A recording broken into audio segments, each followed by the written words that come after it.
Bonjour à tous, ici Mdol et bonne fête d'Halloween.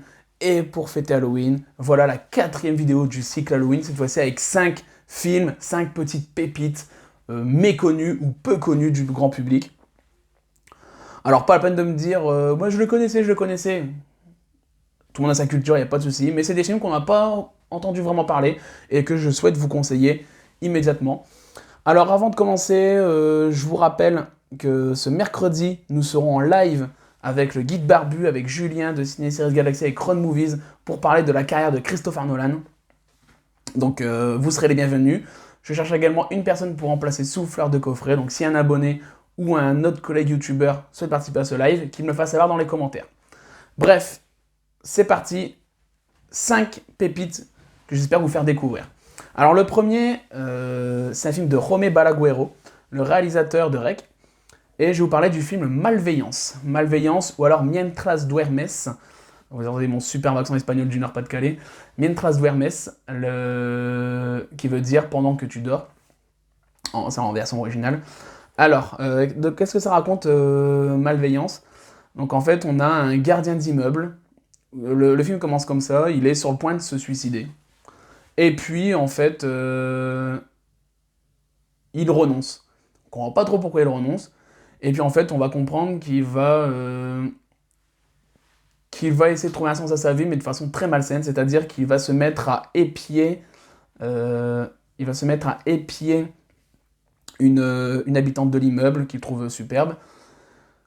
Tellement l'épier qu'il va la suivre, ça va devenir obsessionnel. Il va rentrer dans son appartement quand elle n'est pas là. Il va se cacher sous son lit. Il va faire. Et puis progressivement, voilà, ça va devenir de plus en plus malsain. Et ce que j'adore dans ce film, c'est le ton. C'est-à-dire, on est plutôt. Alors là, on est plutôt sur du thriller psychologique, hein, mais il y a moyen que vous passez quand même un bon 31 octobre avec ce film. Ce qui est bien, c'est que c'est vu de son point de vue à lui. Pas du point de vue de la personne victimisée, et donc ben, ça donne un regard tout autre sur ses actes et sur ce qu'il est en train d'accomplir, même si on ne cautionne pas du tout, hein, le but n'est pas ça, mais je trouve que le point de vue est vachement intéressant. Et puis, euh, voilà, c'est très sombre, c'est déprimant, c'est aussi noir que le personnage. Je vous le conseille, le film est vraiment très bon. Voilà, un trailer psychologique noir, allez-y, puis bah, à la fin, il faut des frissons tout de même. Deuxième film que je vous conseille, c'est peut-être celui le moins connu de la liste, c'est le film Lord of Chaos. Alors Lord of Chaos, c'est un film qui n'est disponible qu'en VOST.fr. Moi je l'ai acheté en Blu-ray, mais il est difficilement trouvable. Alors de quoi ça parle? Alors vous savez que moi ça se voit, hein, je suis fan de la musique métal, tout style de métal. Et en fait, là, ça raconte l'histoire de la création du black metal. Le black metal qui est la branche plus satanique du métal. Attention, c'est plus une image qu'autre chose, hein. Voilà, en fait, si vous voulez, c'est un courant qui a été créé en Norvège fin des années 80, début des années 90, pour contrer un peu la vague de death metal qui est des États-Unis. Donc on a vraiment eu cette vague de black metal qui arrivait de Norvège. Et en fait, la création à travers le groupe Mayhem a été très chaotique, et le film parle de ça d'ailleurs, puisqu'en fait, ils ont vraiment développé cette imagerie satanique, autant par marketing que par conviction, hein, mais même plus par marketing que par conviction. Et puis en fait, ils vont créer un cercle, qu'on appelle le cercle d'Euronymous, le personnage principal, et ils vont se mettre à brûler les églises. C'est une histoire vraie, hein. Ils vont se mettre à brûler les églises de Norvège. Et en fait, il va y avoir de plus en plus de dégénérés dans ce cercle, hein, parce qu'il va être ouvert à de plus en plus de monde. Voilà, ça va faire écho dans toute la Norvège. Et il y aura ce fameux Varg Vikernes qui habite en France. On en a entendu parler à l'époque de Manuel Valls, il avait une descente chez lui. Et justement, il va y avoir une confrontation entre Euronymous, le leader de Mayhem, qui a créé ce fameux cercle, et donc le black metal, et puis Varg Vikernes, qui lui a vraiment ses convictions un peu cheloues, ses convictions un peu païennes. Et donc le film est vraiment très bon.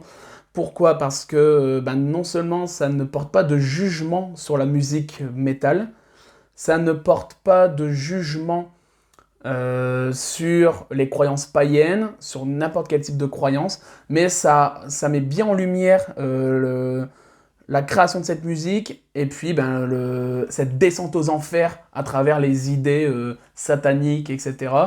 Les oppositions. En fait, c'est très subtil dans la façon dont c'est traité. Et vraiment, je vous conseille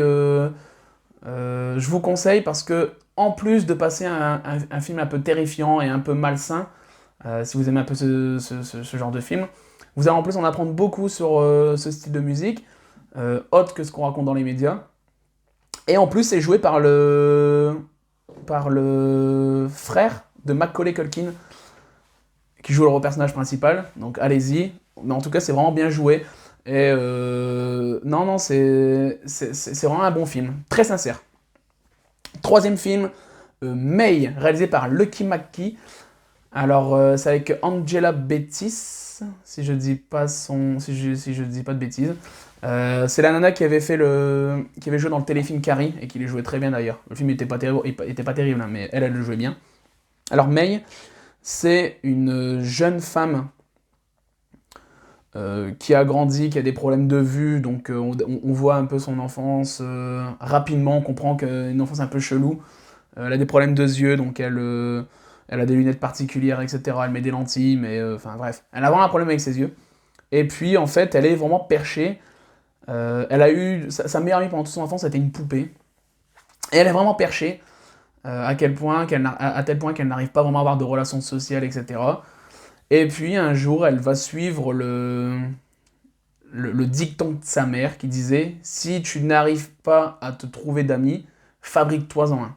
Et donc elle va se fabriquer un ami. Vous verrez comment. Je vous cache pas que c'est vraiment pas mal. C'est pas très gore. Enfin, si, ouais, non, on retire ça. C'est quand même gore, mais c'est surtout malsain dans l'ambiance.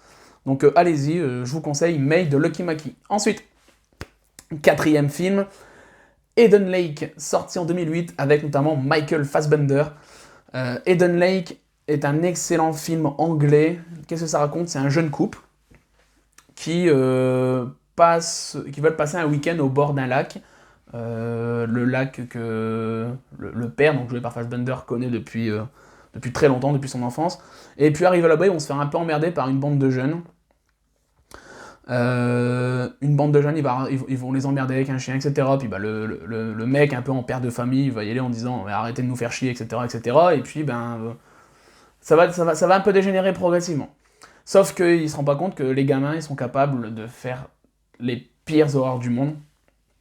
Et ça va vraiment dégénérer et on va se retrouver en survival en pleine forêt.